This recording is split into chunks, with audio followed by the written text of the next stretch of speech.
This is CBC Nova Scotia News. Fatal refusal. Driver gets 4 years for rejecting breathalyzer after a deadly crash in Pictou County. Transforming trauma. Family members of a Nova Scotia mass shooting victim launched youth mental health program. And feeding success. Nova Scotia's growing school lunch program fuels expansion and hiring for local suppliers. Remaining unsettled for Friday with clouds and a chance for some showers. We're clearing as we work our way into the weekend. Your full forecast is coming up. Good evening. It was a tragic, sudden end to a late-night drive along a back road in Pictou County. A vehicle overturned and 2 passengers were killed. Now, 3 years later, the driver has been sentenced to 4 years in prison for refusing the breathalyzer. Blair Rhodes reports. It's horrible. It's absolutely horrible. Tammy Bazanson stands outside the Pictou courthouse, flanked by her 2 surviving daughters. We lost our whole family in a sense. It's every day's a process to wake up, to be a mom to my other children, to be positive, have a good outlook, and trying to help raise them as best as I can, knowing that my girl's gone. Tammy's other daughter, Alanta, was a passenger in a vehicle driven by Terry McGrath. Alanta and her boyfriend, Nicholas Laffin, were killed when McGrath's vehicle rolled over. It was early on the morning of June 10th, 2023. After smelling what he described as a whiff of alcohol from McGrath, a police officer who responded to the crash administered a roadside sobriety test. McGrath failed. But after consulting a lawyer, McGrath refused to take a breathalyzer test. He eventually pleaded guilty to 2 counts of refusing the breathalyzer, knowing someone had died. Justice Frank Hoskins told McGrath he took no pleasure in imposing a custodial sentence, and he told the families that no sentence can compensate for the value of the life that is lost. Tammy Bazanson questions whether McGrath sincerely feels remorse. Terry never once came up to us and apologized to our family or Dwayne's family. His mother never came up to us mothers and said anything. So, you know, as a mom, if I was in that situation, I would definitely reach out, you know, to the other people. So I don't believe a word they said. It's tragic. I mean, effectively, you have 2 young, vibrant individuals are dead as a result of this. One of the deceased was the best friend of the driver of the vehicle, as is not uncommon the case, where you have a situation where strangers don't drive around together. So, I mean, you'd be in a circumstance where these people knew each other, and it's devastating to both sides of this equation, I would suggest. Once he completes his prison sentence, McGrath will be banned from driving for a period of 4 years. Blair Rhodes, CBC News, Pictou. A 19-year-old man is dead after a motorcycle and truck collided in Welton Landing. The collision happened on Highway 12 just after 5 p.m. Wednesday evening. The motorcyclist died at the scene. The truck driver, a 47-year-old man, was taken to hospital with non-life-threatening injuries. The cause is under investigation. Family members of a woman who was killed in the Nova Scotia mass shooting want to help others after overcoming their own mental health struggles. A mother and daughter duo are training educators to support youth facing their own challenges, and they hope it eventually becomes part of school curriculums across the country.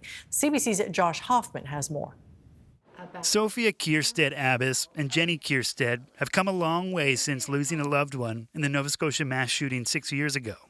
I struggled so deeply after everything that happened in April 2020, and it was so incredibly painful. I developed PTSD and actually lost my voice as a neurological impact. Lisa McCulley was one of 22 people killed by a gunman over a 2-day rampage through central Nova Scotia.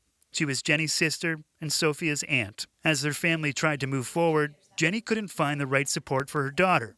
So they created their Resilient Youth program. The trauma-informed initiative offers tools to help youth deal with things like anxiety, loneliness, and the pressures from social media. It's based on much of what Sophia has learned while studying psychology at Acadia University.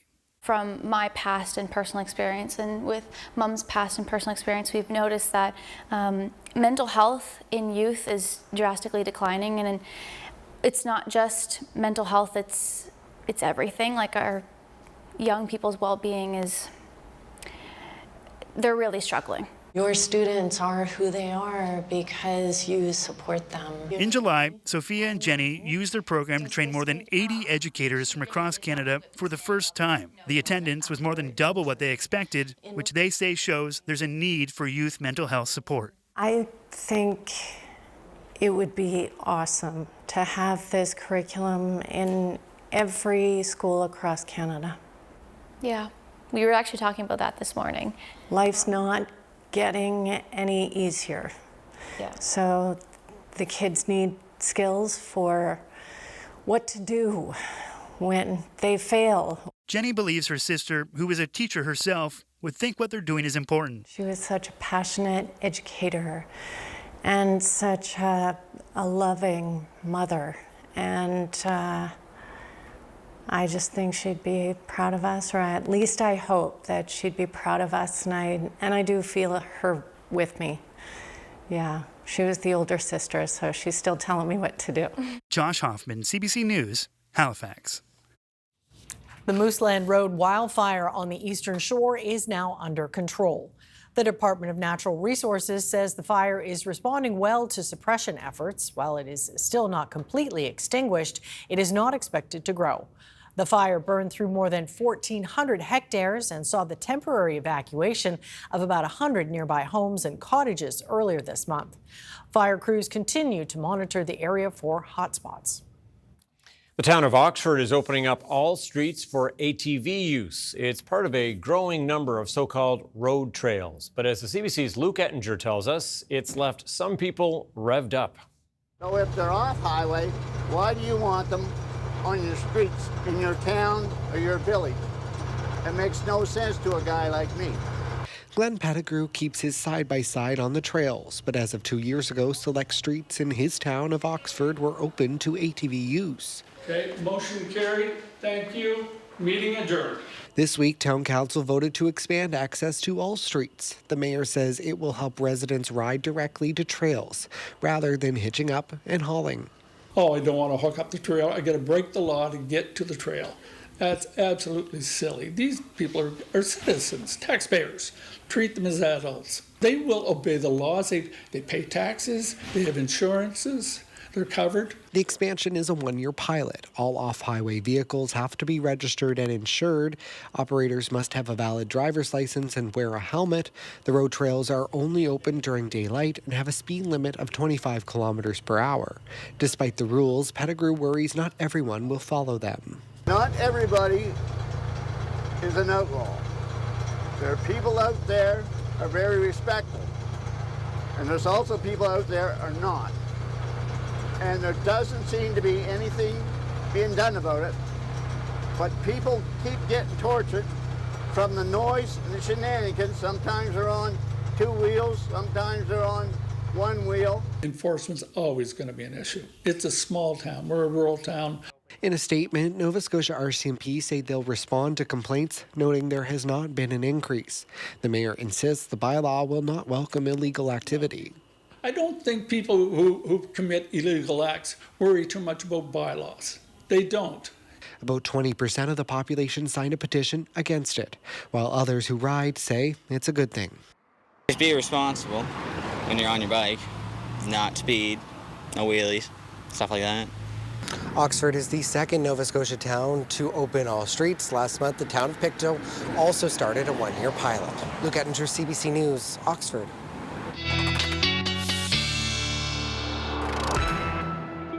And with us now from the CBC Weather Centre, Ryan Snoddon. A bit of a super soaker of a day. Yeah, certainly. Heavy showers, especially across western areas of the province where we did see some totals north of 50 millimeters. We'll show you the totals map in a moment. Let's get right to the nitty-gritty with those high temperatures today. You can see into the high teens, low 20s. That's going to be right where we are again for tomorrow, generally into those low 20s. We're going to see the winds becoming northerly as we work our way into the afternoon. Another cloudy, dreary day, but not nearly as wet as it was for Thursday, with just some passing showers. And then as we move our way into the weekend, we're going to start to see that clear out. It does look like sunshine from the get-go in through the west. Eastern areas, especially Cape Breton, the cloud's going to be capped in the morning, and there is a chance for a shower. Even for the central areas, including Halifax, Truro, Pictou, looks like an early morning risk, and then things kind of gradually clearing. We're certainly improving. Saturday afternoon looks great. Cape Breton, you folks clearing out as well. It's all thanks to this low, which is taking its time, but the payoff will be worth it. Sunday looks fantastic. Full forecast coming up. Looking forward to it. Okay, thanks so much, Ryan. Thank you, Ryan. Thank you. As the Nova Scotia School Lunch Program heads into its third year, some local businesses that make the lunches say they're seeing spin-off economic benefits. This summer, they're expanding to supply some of the millions of meals offered to students. The CBC's Shayna Luck has the story. It's time to plate up at Upward Mobility Kitchens, with a garnish on top for taste and for looks. In a few years, this kitchen has grown from a staff of 3 to 33. All of this is because of the school lunch program. Brand says they try to source from independent providers, including their own farm. It leverages our buying power. We're able to afford more food. We're able to provide more food. We're able to provide more programming, more employment, and those things trickle down across the region. This summer, they're renovating a huge kitchen on Bayers Road to provide more school meals next year, and they're not the only ones. This business owner started with just 4 schools. Now she's doing 15 and expanding out of her old storefront. We've been cramped in this space for too long now, so we're really looking forward to it. She's hearing from schools that kids who used to go hungry are benefiting. A lot of times we see the same kids, the littles that we served in elementary, in junior high again. So when we show up to deliver, a lot of times these kids know our drivers or know me, and they're like, hey, lunch lady, I'm starving. You know, what's for lunch today? The province says last school year, the Pay What You Can program was available to more than 100,000 students. CBC asked the province for a breakdown of how many families paid full, partial, or zero price on meals. The province's numbers showed only 1% of families made the full payment. That's a drop from the year before. The education minister says this was never about making money. It's always about making sure that our kids have a healthy meal and they have a full belly in school. But he says the province recouped a significant sum. Quite honestly, like just even recouping $2.45 million in today's climate is still a fair amount of money. So it's the options there, but it's not mandatory. Next year, the program expands to all high schools in the province. Shayna Luck, CBC News, Halifax. An event was held in Truro today to kick off Acadian Heritage Month. Acadian Heritage Month has been recognized in Nova Scotia since 2024. It is an opportunity to celebrate Acadian people and recognize the lasting impact of their culture and heritage in Nova Scotia. MLA Claude Bourgeois was among the provincial officials at today's event. He was recently elected to the new riding of Cheticamp Marguerite's Pleasant Bay, created to better represent Acadians and Francophones in the area. There will be dozens of events across the province to mark Heritage Month, including concerts, culinary experiences, and community gatherings. National Acadian Day is August 15th. Okay, as we mentioned yesterday, Nova Scotian Sarah Mitten is now a 2-time Commonwealth Games gold medalist in shot put. Here's another look at her winning throw at the Games in Glasgow. Here's Sarah Mitten with her 5th round throw, the defending champion in a league of her own. Winds and fires with force, and this is much better. Oh, this is a good-looking throw, very close to that 20-meter mark. It was a decisive win to defend her title. The Brooklyn native threw just shy of 20 meters, more than 2 meters further than the second-place throw. She tells CBC News what was going through her mind during the competition. It's a super technical event, so a lot of the focus during competition is really mental, and that competition was mental in a different way just because, you know, when you are leading by so much, like, you're kind of competing against yourself, and I was hoping to get the Commonwealth Games record of 20:47. Unfortunately, it wasn't meant to be last night, but you know, when you hit a throw like that, it really just feels effortless, so it's like all of the years of hard work coming together. Mitten represented Canada at the past 2 Summer Olympics. She's also a 2-time world indoor shot put champion and the 2023 world silver medalist.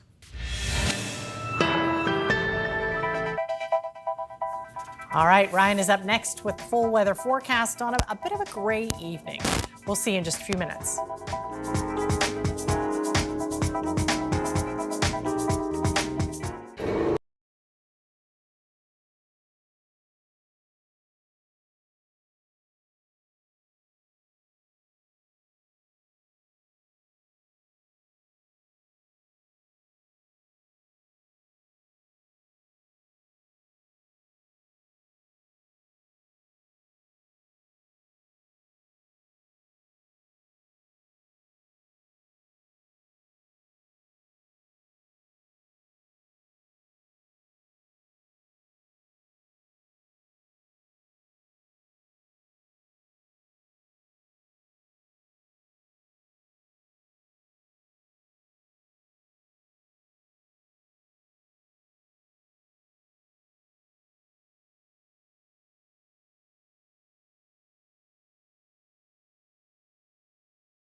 All right, let's talk weather. And boy, if you got caught in it today, you know it was spilling at times in Nova Scotia. In buckets for sure, but good news on the horizon. Right? Yeah, there were folks in this newsroom with socks drying on the heater That's today. true. I missed that, okay. Yeah. So it was a soaker for sure, especially for areas in the west. And let's show you that rainfall map.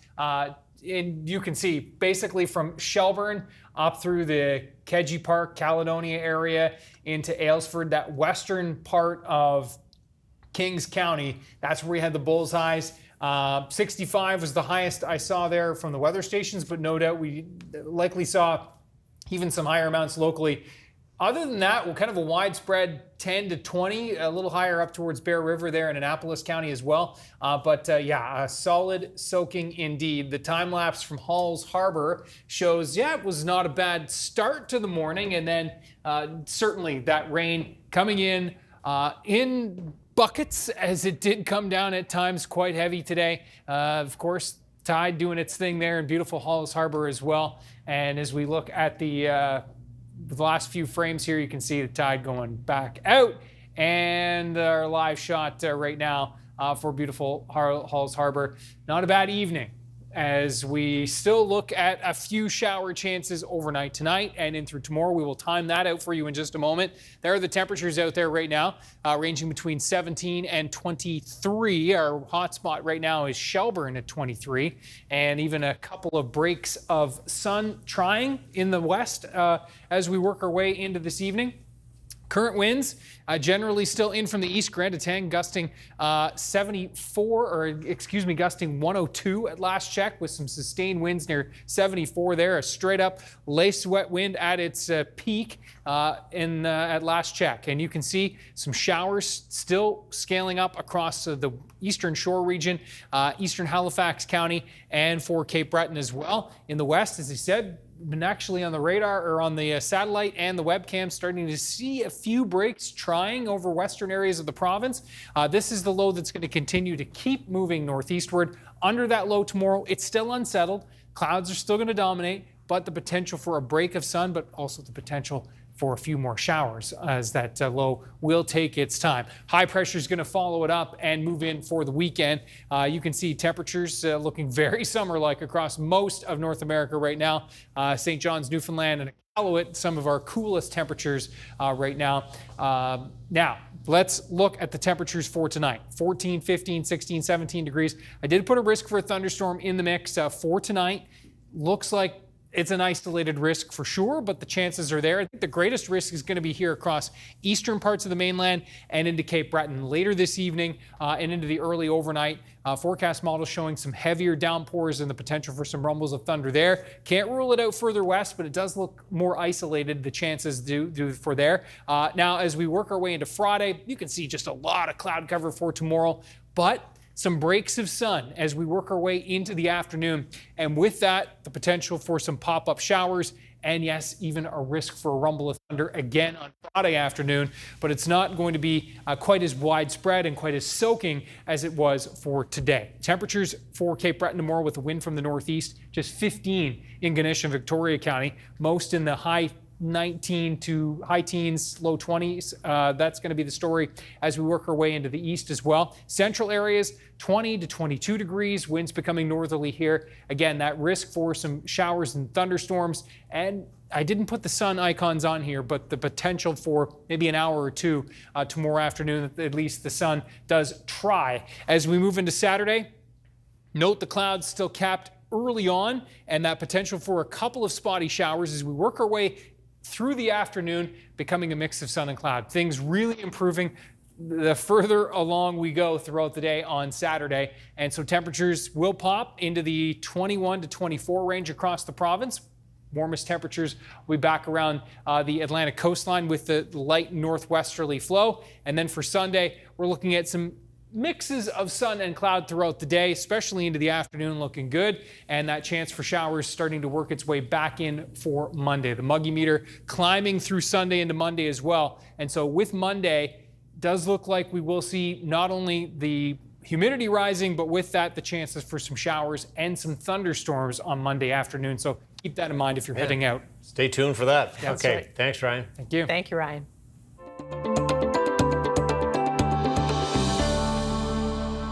Some of Prince Edward Island's oldest graves could soon be lost to the sea if something isn't done to protect them. Coastal erosion is washing away the land beneath them.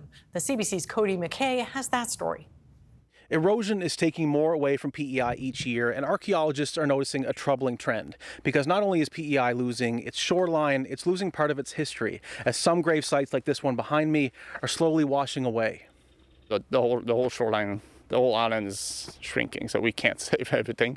And there's a lot of, well, there's over 400 sites that we know of around the island, so there's probably much more than that. And a lot of them actually much more probably underwater already.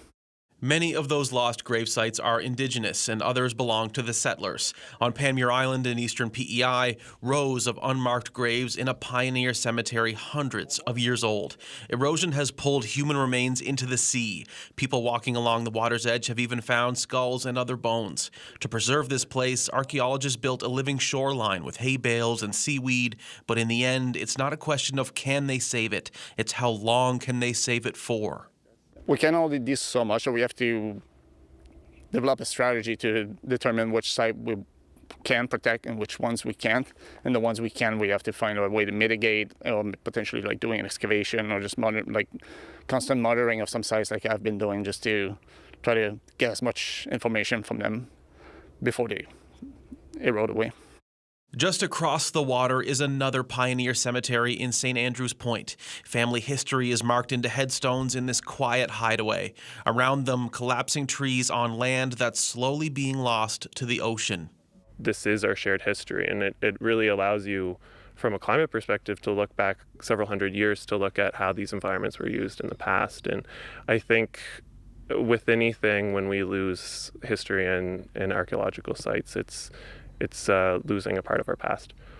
Like Panmure, they've built protection here, a sandstone wall to try and keep the water line back. But gradual erosion and intense storms from climate change are just buying time at best. It has changed, it will continue to change, and there are efforts that we can do to protect, but it's important to remember that those are ultimately temporary solutions, and the coast will continue to change. Archaeologists from across Canada are gathering on PEI for a conference next spring. The main discussions they say will be on the agenda are erosion, efforts to deal with climate change, and ways to preserve that shared history for as long as possible. Cody McKay, CBC News, Panmure Island.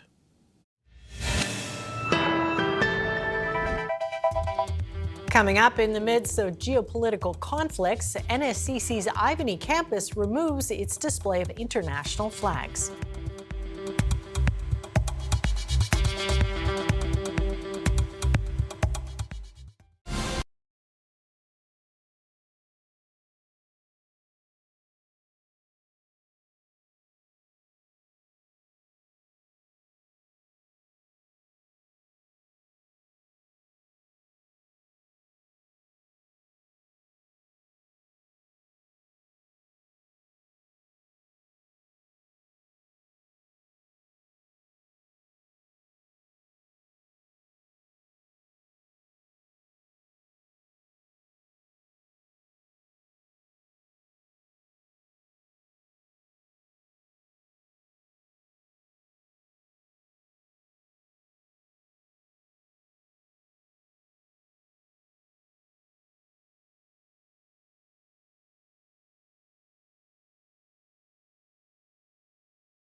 Nova Scotia Community College removed more than 100 international flags on Thursday. The display at the Ivany campus in Dartmouth was taken down after some expressed concerns amid current global events. And for more on this, I'm joined by Kathleen Allen, principal here at the campus. So why, in the school's view, did the flags have to come down? I would say this wasn't a decision that was taken lightly at all, but one that has been over the years kind of bubbling up with our, the changes in our the geopolitics of our world and the different conflicts that have come up over the last little while. It started as a wonderful expression of all the many different students that come to our campus, and year over year we would add student flags, and it was really a wonderful sight, and it was really a sense of pride for so many of us. But as the years kind of moved on, it wasn't uncommon that we would have students come to us, and some students come to have individual conversations with me and other leaders and talk about how one country or another was causing harm to their family and friends at home, how they had experienced human rights violations in that country and were not feeling safe and didn't enjoy seeing the flags above. So what we were experiencing as, a sense of pride for the diversity inclusion, we were recognizing that we actually weren't recognizing the diverse experiences that people are having right now in our world in the global politics of the world. And these flags were not necessarily very prideful for everyone. And I think we had to think back to what was our original goal of putting the flags up. Well, the original goal was to create an inclusive and a welcoming environment. But when we started to see more and more people coming forward, that is not what it was doing for them, we had to honor that and respect the concerns that they were raising. And we certainly didn't want students to be, have constant memory of bad experience or traumatizing experiences they've had in the past. Was there something most recently that made it bubble to the surface? Was it the Middle East, or what kind of conflict was most predominant? I wouldn't say I could say anyone. I've been a principal now here for 5 or 6 years. I was at Akerley before that. And I would say every year there was, depending what was going on in our world, people were coming forward for that particular conflict and talking about it. And I think it just got to a point where we were saying, we can't just handle this as one-ofs. We can't take one flag down here or one flag down there. That we really needed to do something about it. So I wouldn't say it was any one conflict that we're experiencing right now, but certainly we are learning that these conflicts are going to continue to happen, and this wasn't going away in our world. Did you have any pushback? Actually, at this point, with students, we hadn't sent communication directly to students. We had to staff.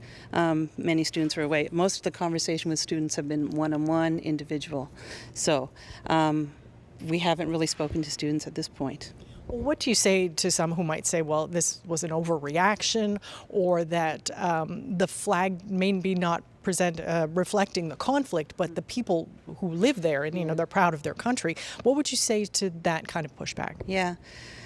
I hear that, and I really think that that's where we were coming from originally. But I will say that I think that you can't, to those that are harmed by it and trauma, you can't say that because these people are proud of it, or this is, how they see it, that you must, not worry about it anymore. That is not, we really wanted to represent the diversity of experience that our students are having within the global. And unfortunately, the flags were causing this, because no matter what you say, a flag is a political, and it is a political statement, and handing them with pride. So we are really looking forward to actually working with our students and our employees to think of other ways we can celebrate the vast diversity of culture that we have at this campus every year. So whether we move to symbols of a certain area, a tribe, or something like that, that's what we'll do rather than the flags. So we still absolutely recognize that we want to create an environment where everybody can feel themselves in it, an inclusive environment. But it was the flags were just, if it's not good for all and creating an inclusive environment for all, then it's not inclusive, is it? So. Will you be flying any flags on campus? We will maintain our flags outside, the flag in our 4 flagpoles, and depending on the seasonal year, we'll be raising flags. At this point, we don't really have a decision about when we're going to have a display of flags. We are keeping the flags because we want to make sure that There may be instances in cultural events we might want to bring 1 or 2 flags out to celebrate that particular culture, depending, but we probably won't be moving back to a flag display. Hopefully more cultural representation of all the different cultures over the countries. Are you any concern that when the students do return that they'll be upset? Yeah, I like, as I said, I do recognize the pride, and it was beautiful. I don't know if you have, I hope you have a picture of it. It was beautiful, and I do recognize that some people may be upset, but what I'm really hoping is when they learn and understand the rationale behind it, and maybe have understand why we did it to make everyone feel safe here and feel welcome here, that they'll understand. And we will be open to those conversations when they come back. All right. Thank you so much for your time. We appreciate it. Thank you.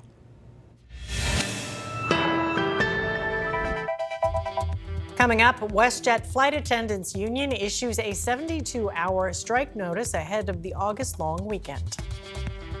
And a CBC News investigation identifies a Canadian woman accused of spying at NATO military headquarters.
Welcome back. The union representing WestJet flight attendants has issued a 72-hour strike notice. The job action could go into effect as early as Sunday if a deal is not reached with the airline. And WestJet could begin grounding flights, some of them on Friday, if a tentative agreement isn't reached. Anis Haidari has the latest.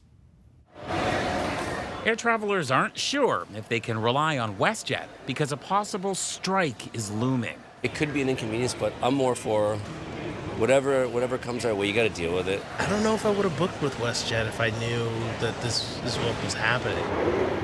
Flight attendants could be off the job by Sunday morning. Some passengers aren't sure if they'll be grounded, and alternatives can be scarce. Many of the cheap flights were going to be probably 23 to 25 hours one way instead of 8 hours, which is, well, not something we are looking forward to. So they're backup flights, but not feasible at all. A labor dispute could mean Ken Whalen's first flight in a decade to celebrate his 29th wedding anniversary in Dublin falls apart. What do? Get backup flights for your rental and your hotel and your everything? Like, and have a backup for the backup? That's not feasible. You can't look out for everything. For now, travel up to next Tuesday can be canceled or changed without a fee. But in many cases, the company is only crediting that value towards future flights. I was surprised, to tell you the truth. I thought I would get a refund in cash, not travel credit. But at the end of the day, it was better than losing it all if I got stuck in Edmonton. A lack of cash refunds isn't unusual, say industry watchers, who also warn you might be giving up rights if you choose to cancel before WestJet cancels on you. If you'll be delayed by 48 hours, then they're responsible to book you on any airline, including competitors. That's a lot easier said than done in peak summer travel season when planes are already full. The union and company both say they are still negotiating, so a strike isn't a sure bet, but the clock is ticking. That pressure cooker environment that the threat of an impending strike deadline creates, that often creates the conditions that are necessary for the parties to actually knock their heads together and come out with a negotiated agreement. It's unclear so far where negotiations are at. The union canceled a press conference this morning to keep bargaining, and WestJet hasn't agreed to an interview with CBC News. So for now, passengers need to keep checking schedules to see if their flight takes off. Anis Haidari, CBC News, Toronto. A CBC News investigation has uncovered the identity of a Canadian arrested on espionage charges in Belgium last week. She's a systems engineer who's worked at many government agencies in Canada and around the world. Belgian prosecutors say she's filed an appeal after being denied release. The CBC's Jonathan Gatehouse has the details. This is Biwei Zhang. She also goes by Claire and Katina. She's in her 30s and is fluent in English, French, and Mandarin. And a CBC News investigation has determined that she's the Canadian intern accused of spying at NATO's military headquarters. She's built an impressive resume over the past decade, working at high-profile spots like the World Trade Organization in Switzerland and the European Space Agency in Italy. She's also worked for the Canadian Space Agency as a systems engineer in the Satellite Operations Department, and before that, as an economist with Stats Canada. But it's her most recent position at SHAPE, NATO's military headquarters near Mons, Belgium, that led to her arrest last week on charges of espionage and belonging to a criminal organization. The Belgian federal prosecutor sent out a press release in 3 languages, but has provided few details. Under Belgian law, suspects are not named until their charges go to trial. But CBC News was able to identify Zhang, unearthing her CV, academic writings, and various social media profiles, including this post last summer where she was looking for a room to rent for her internship at SHAPE. The charges have not yet been tested in court, and Zhang remains in custody. CBC News attempted to reach her through her various social media accounts, but has not yet received a response. SHAPE at NATO is a coveted spot. Dan Stanton is a former CSIS intelligence officer. He doesn't have any direct knowledge about this case, but says the most important element in espionage is opportunity. Most of the biggest secrets in espionage aren't as a result of stealing files or accessing databanks. It's conversations. It's hearing things. Who do you know? Even an internship at NATO requires a comprehensive security clearance, a months-long background check that would have fallen to the RCMP and CSIS since Zhang is Canadian. But CBC News has uncovered something that may have been overlooked, a Federal Court of Canada ruling. Back in 2019, Zhang applied for a job with the CBSA, submitting 2 forms under slightly different names, giving her 2 cracks at the application exam. The Public Service Commission determined that was fraud, a decision upheld by a 2024 judicial review. Public Safety Minister Gary Anandasangiri addressed this case earlier this week before CBC News uncovered Zhang's identity. He declined to go into specifics, but he said the government is concerned about any potential security breach or flaw in its screening process, and that it's important to get to the bottom of what happened. We reached out to Global Affairs Canada, which oversees that vetting process. They noted that such assessments are provided by CSIS, but that the final decision to grant, deny, or revoke a security clearance rests with the federal government. But they too declined to go into specifics about this case, as it is the subject of an ongoing investigation. That report from the CBC's Jonathan Gatehouse. For more on what his investigation uncovered, you can read the full story on our website, cbcnews.ca. At least 8 people were killed in Ukraine overnight after a Russian attack. President Zelensky says Moscow launched more than 70 missiles and 280 drones. One of those missiles apparently landed deep inside Poland, a NATO member. The CBC's Julia Chapman has the details. A NATO spokesperson says the alliance's defences were activated and all necessary measures will be taken to defend NATO territory. As well as Polish aircraft, a NATO refueling plane was scrambled when the missile entered Polish airspace. Prime Minister Donald Tusk says it was probably a Russian missile, but he doesn't believe that Poland was the intended target. He says the Polish military was prepared to shoot it down if it hadn't fallen in an uninhabited area. This is just one of many Russian missiles that evaded Ukraine's air defenses overnight. Moscow launched dozens of missiles and hundreds of drones all across Ukraine. The highest fatalities occurred when a missile hit a family home in a village outside Kryvyi Rih, President Zelensky's hometown. Officials in Kyiv and Poltava also announced 1 death in each city. And the attacks reached as far west as Lviv, where rescuers pulled a young boy from the rubble of a residential building, which came under attack as he and other residents slept. He's one of at least 20 people injured in Lviv, where kindergartens and a school were also hit. Foreign Minister Anita Anand has condemned the attacks, saying that Russia is showing a blatant disregard for Ukraine's sovereignty and the security of NATO allies. And the attacks have highlighted the challenges that Ukraine is facing in defending itself.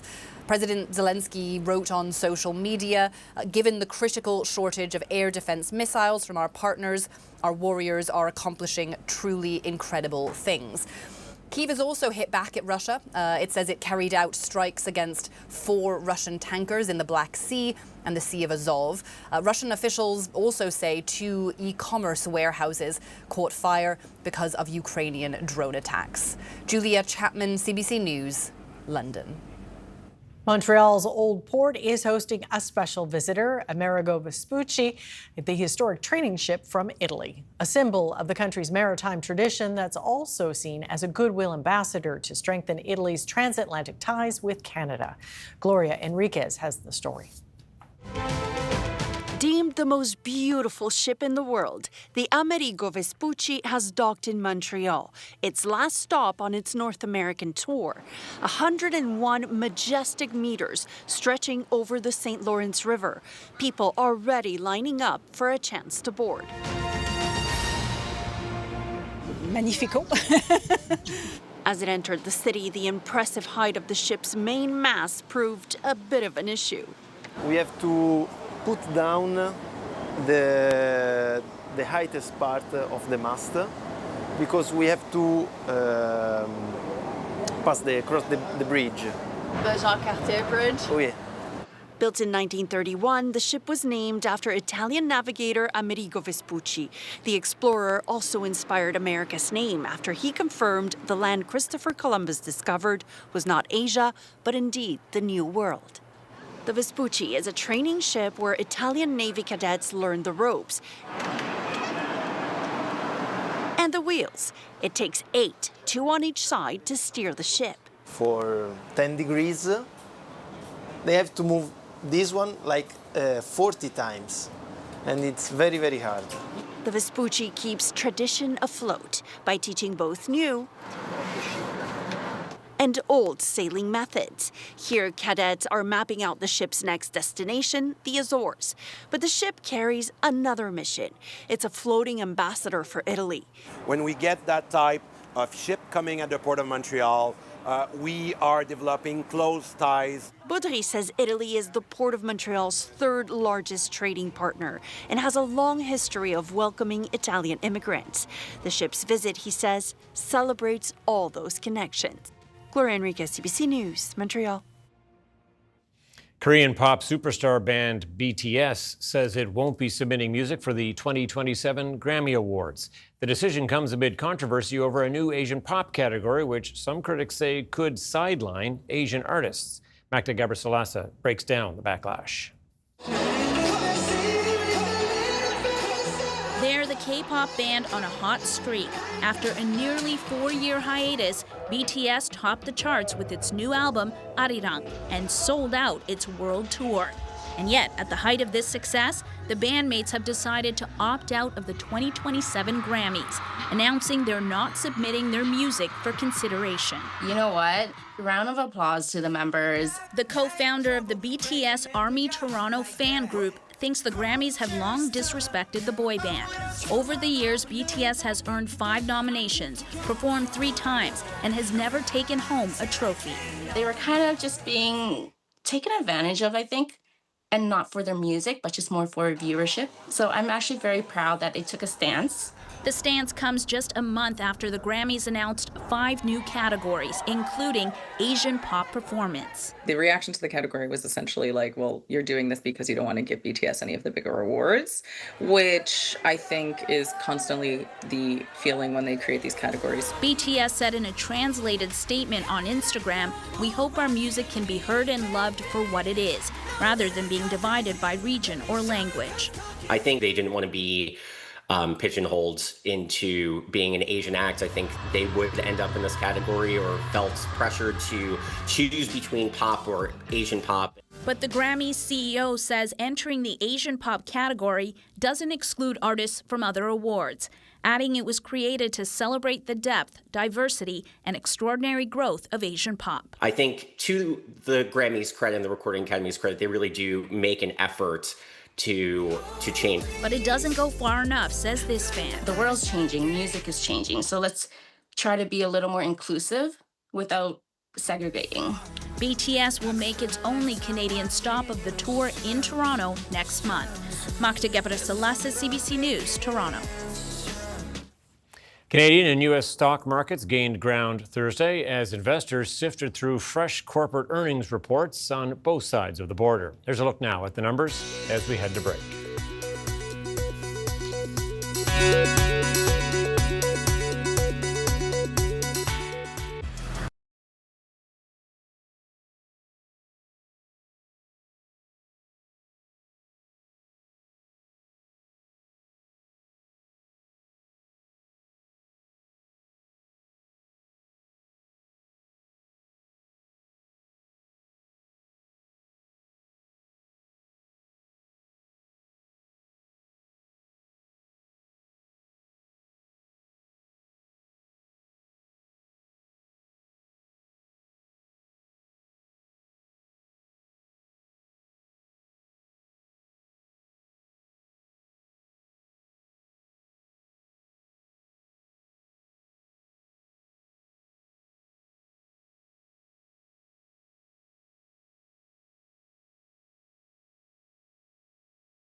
All right, we're going to take you somewhere in the province now. No one really knows except for Ryan. I know, true. hopefully. Right? It's true, yes. So hopefully, you're watching earlier this week. We were talking about how technical issues have happened before when we've, pumped up this weather picture. But I do have the graphic ready tonight. Okay, good. Have a look at this. We're going to zoom in on Lake Charles. And in fact, on the edge of Lake Charles in the Shuby River is where this picture was taken. Looks like Somebody early was morning. up early. Yeah. Yes, beautiful.